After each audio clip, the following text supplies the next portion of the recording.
नमस्कार, BTV news के इस बुलेटिन में आपका स्वागत है। सबसे पहले आइए एक नजर डालते हैं आज की कुछ खास खबरों पर।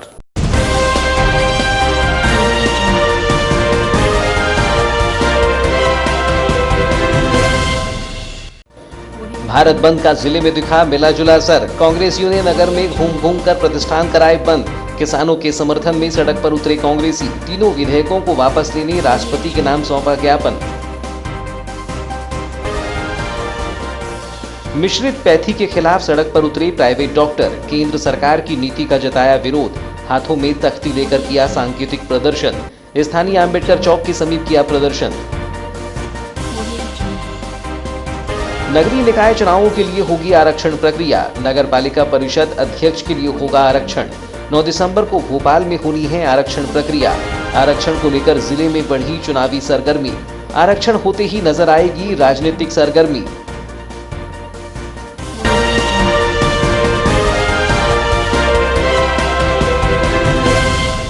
और अब समाचार विस्तार से। कृषि कानून के खिलाफ दिल्ली में चल रहे किसान आंदोलन के बीच किसान संगठनों ने 8 दिसंबर को भारत बंद का आह्वान किया था। मध्य प्रदेश में भी कांग्रेस ने किसानों के भारत बंद का समर्थन करते हुए जिले स्तर पर भारत बंद को सफल बनाने में योगदान दिया। इस दौरान कांग्रेस पदाधिकारियों ने प्रातः से ही नगर मुख्यालय की दुकानों को बंद करने का व्यापारियों से आह्वान किया। हालांकि बंद को लेकर पुलिस प्रशासन अलर्ट दिखाई दिया। चौक चौराहों में पुलिस बल तैनात रहा। नए कृषि कानूनों पर बीते 13 दिनों से किसानों का प्रदर्शन जारी है। केंद्र सरकार से 5वें दौर की बातचीत भी बेनतीजा रही और किसान अपनी मांगों को लेकर पीछे हटने तैयार दिखाई नहीं दे रहे हैं। आंदोलन को ताकत देने के लिए किसानों ने देशव्यापी बंद का आह्वान कर दिया था, जिसमें 8 दिसंबर को भारत बंद कराया गया। मध्य प्रदेश में यूं तो किसान आंदोलन दिखाई नहीं पड़ा है, लेकिन किसानों के साथ खड़ी होने कांग्रेस ने भी बंद को समर्थन कर दिया। भारत बंद की कड़ी में बालाघाट बंद को लेकर जिला कांग्रेस कमेटी के द्वारा जिला मुख्यालय में बंद को सफल बनाने का प्रयास किया गया, जिसके चलते जिले में बंद का मिला जुला असर दिखाई दिया।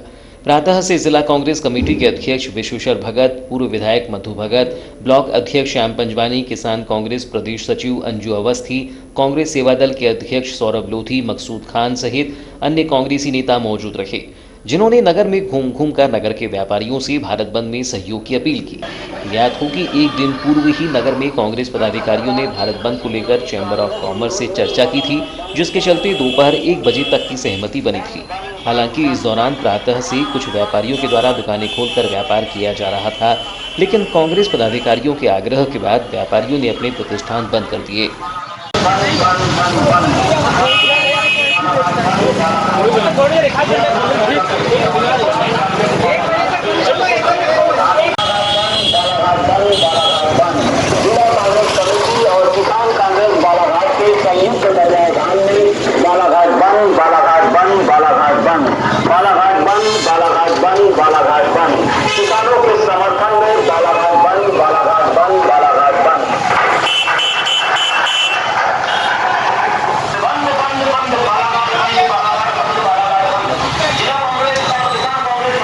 भारत बंद को लेकर मध्य प्रदेश कांग्रेस कमेटी से मिले निर्देशों के तहत कांग्रेस पदाधिकारियों ने प्रदर्शन कर जिला कलेक्ट्रेट कार्यालय पहुंचकर 3 काले कानूनों को वापस लेने की मांग को लेकर राष्ट्रपति के नाम एसडीएम केसी बोपचे को ज्ञापन सौंपा। इस दौरान चर्चा करते हुए कांग्रेस के प्रदेश सचिव अंजू अवस्थी ने बताया कि केंद्र सरकार तानाशाही तरीके से इन कानूनों को किसानों पर थोप रही है, जबकि देश का किसान इन कानूनों के विरोध में सड़कों पर है। बड़ी शर्म की बात है कि देश के तमाम किसान संगठन बीते 12 दिनों से दिल्ली की सीमा पर अपने परिवारों के साथ कड़ाके की ठंड में बैठकर इन कानूनों को रद्द करने की मांग को लेकर आंदोलन कर रहे हैं और केंद्र सरकार हठधर्मिता दिखाते हुए इन काले कानूनों को रद्द नहीं कर रही है। उन्होंने बताया कि किसानों ने तीनों ही विधेयकों में लगभग 39 त्रुटियों को सरकार को गिनाया है, जो कि किसान विरोधी है। इन त्रुटियों को समाप्त करने के लिए विधेयक वापस लेना पड़ेगा, लेकिन सरकार इसके लिए राजी नहीं है। यह एक तानाशाही है। बात मानने को तैयार नहीं। क्या लगता है आपको, क्यों नहीं मान पा रही, क्या वजह लगेगा?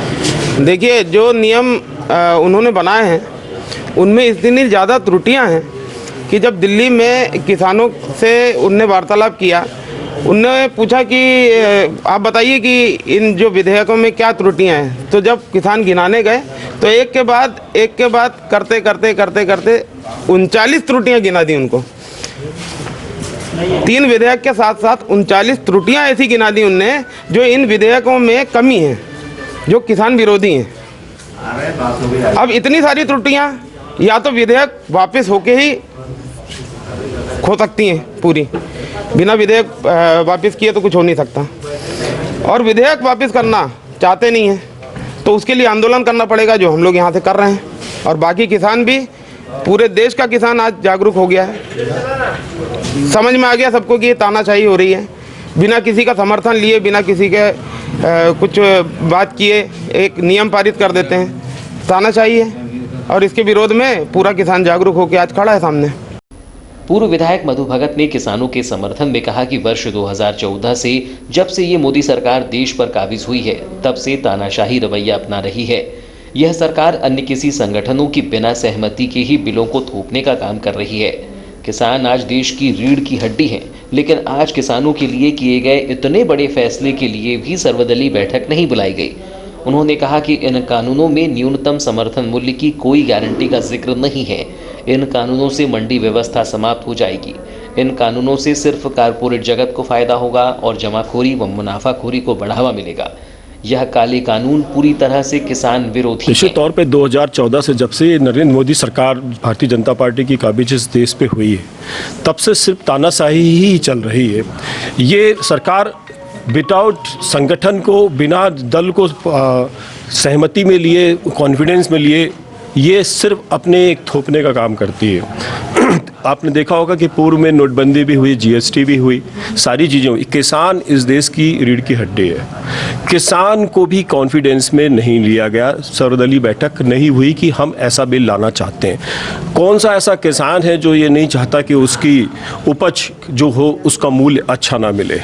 इनकी मंशा ही विपरीत दिशा की थी कि किसान को मजदूर बना करके रखना नरेंद्र मोदी सरकार का अपना एजेंडा है, और ये उद्योगपति की कॉरपोरेट सेक्टर की सरकार है जिसका खामियाजा ये पूरा देश आज भुगत रहा है। निश्चित तौर पे आने वाले समय में हमारा देश एक ऐसी कतार में खड़ा हुआ मिलेगा जहां प्रति किसान, प्रति गरीब मजदूर एक हाथ में फैलाए हुए एक प्रकार का भिखारी महसूस करेगा। इस देश में जिस प्रकार का ये काला कानून, जो किसान के 3 बिल पास हुए हैं, जैसे कि अभी किसान कांग्रेस ने बताया कि 39 उसके अंदर त्रुटियां हैं।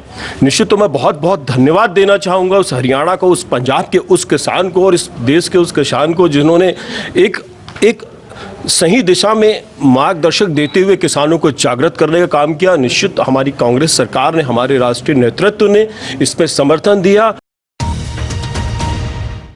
किसानों के बाद अब डॉक्टर भी सरकार से नाराज हो गए हैं। यही वजह है कि डॉक्टर भी मंगलवार को सड़कों पर उतर गए। इस दौरान डॉक्टरों ने केंद्रीय चिकित्सा परिषद की ओर से जारी अधिसूचना के खिलाफ विरोध प्रदर्शन किया।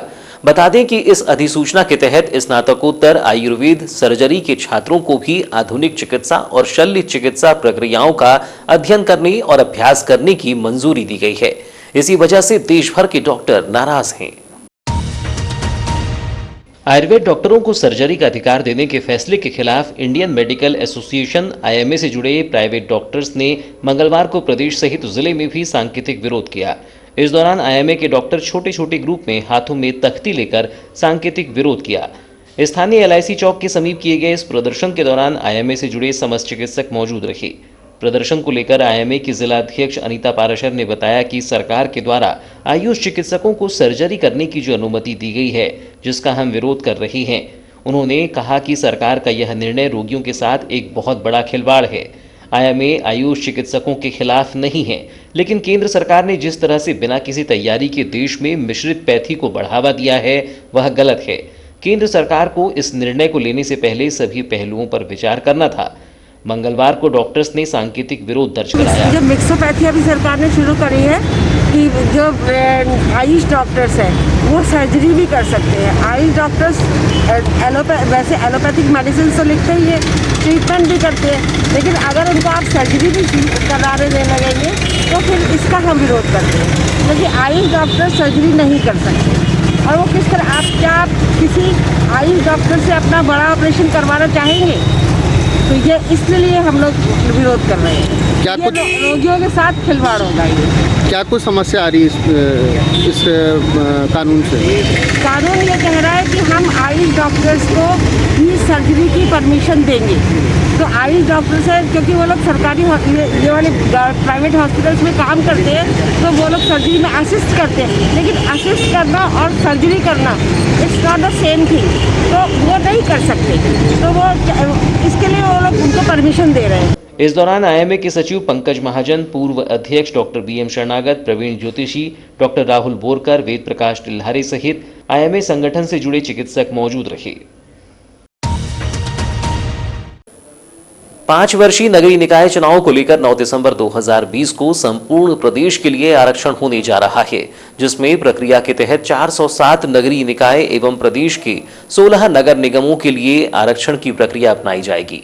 आज बुधवार की सुबह 11 बजे भोपाल के रविंद्र भवन में प्रदेश के नगरपालिका निगमों, नगरपालिका परिषद एवं नगर परिषद हेतु सामान्य निर्वाचन के प्रयोजन के तहत महापौर एवं अध्यक्ष पदों पर आरक्षण प्रक्रिया होगी।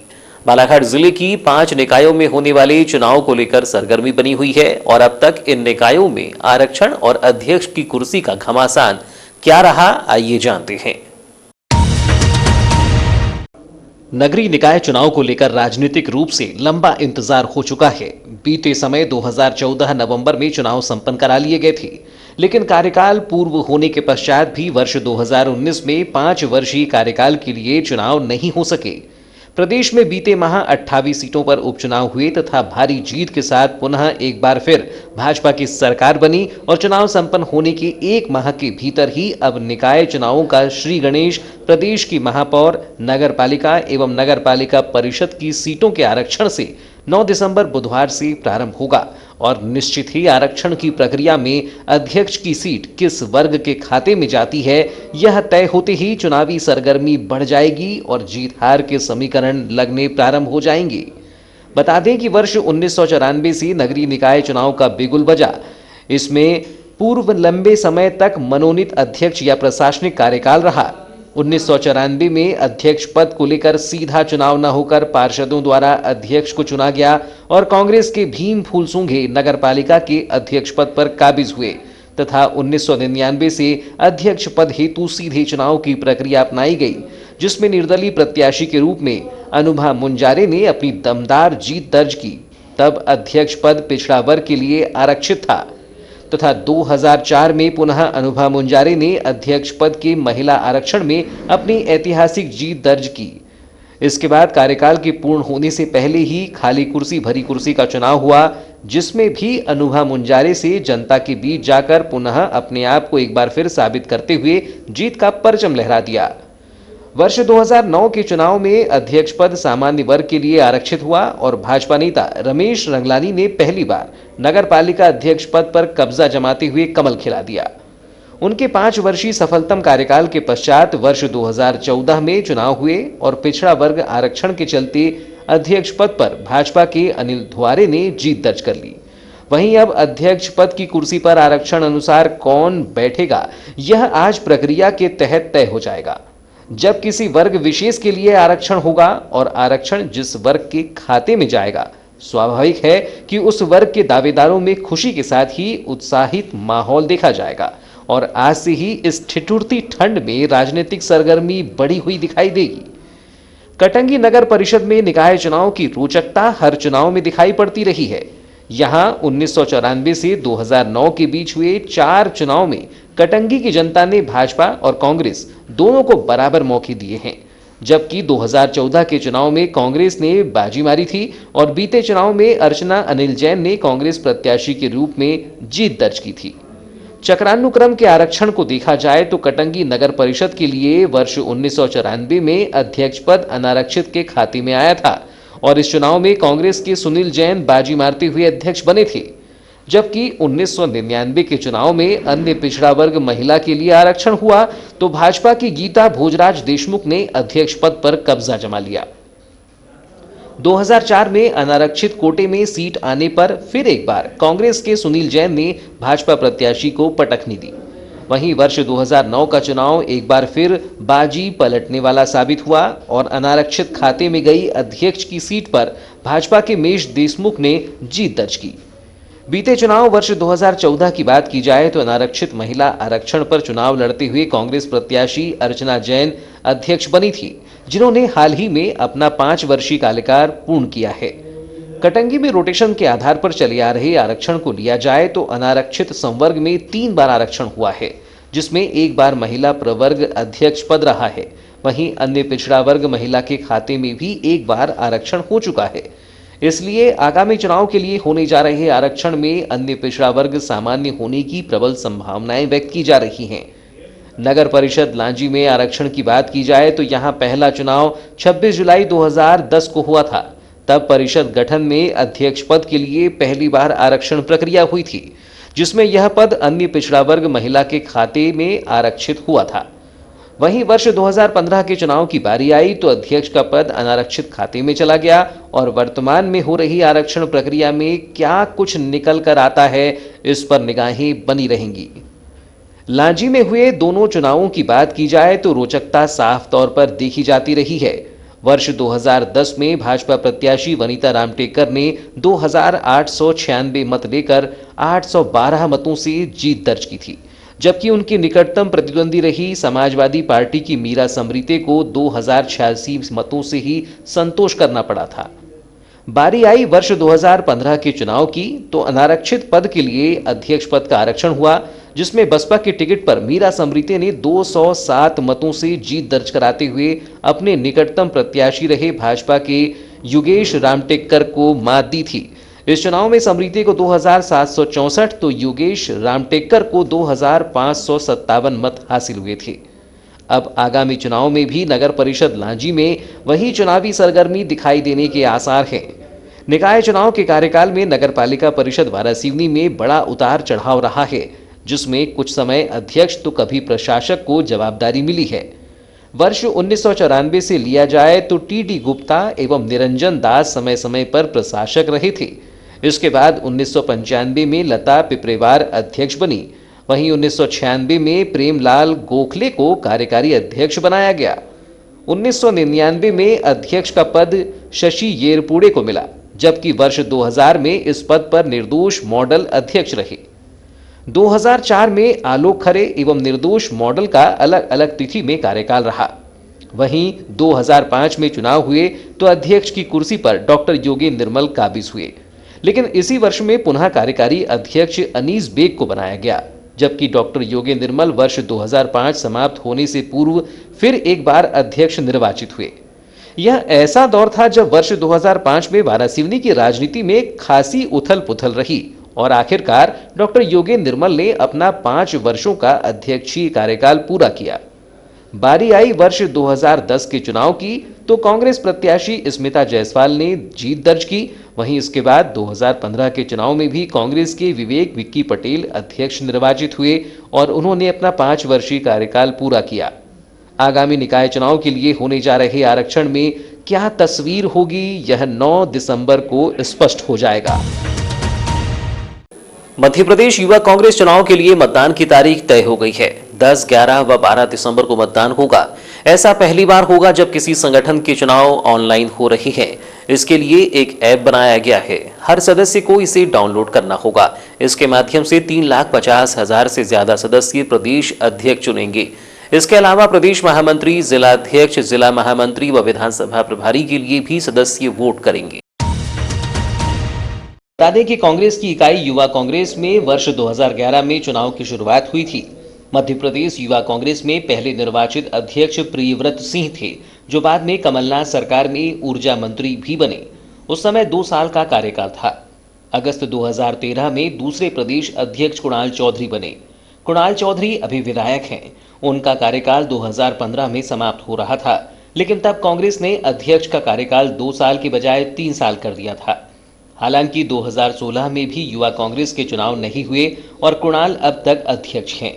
वहीं विधानसभा चुनावों के पूर्व यूथ कांग्रेस को और भी मजबूत करने के लिए यूथ कांग्रेस के द्वारा प्रदेश में कार्यकारी अध्यक्ष भी बनाए गए, जिसमें जिले से युवा कांग्रेस से वर्षों से जुड़े नितिन भोज को प्रदेश का कार्यकारी अध्यक्ष बनाया गया, जिसके बाद से प्रदेश में यूथ कांग्रेस ने विधानसभा चुनावों में महत्वपूर्ण भूमिका निभाई।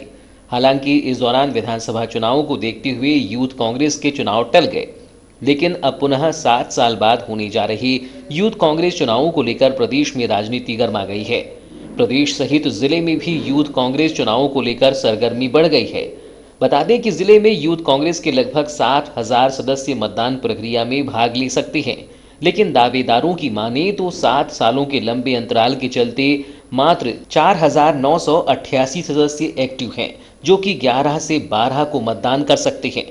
फिलहाल यूथ कांग्रेस के जिलाध्यक्ष पद के दावेदारों की होड़ में शामिल युवा नेता जीतू बर्वे ने बताया कि 7 साल बाद हो रहे चुनावों के चलते सदस्यों की संख्याओं में फर्क पड़ा है, जिसके तहत 4,888 सदस्य ही जिले में एक्टिव हैं।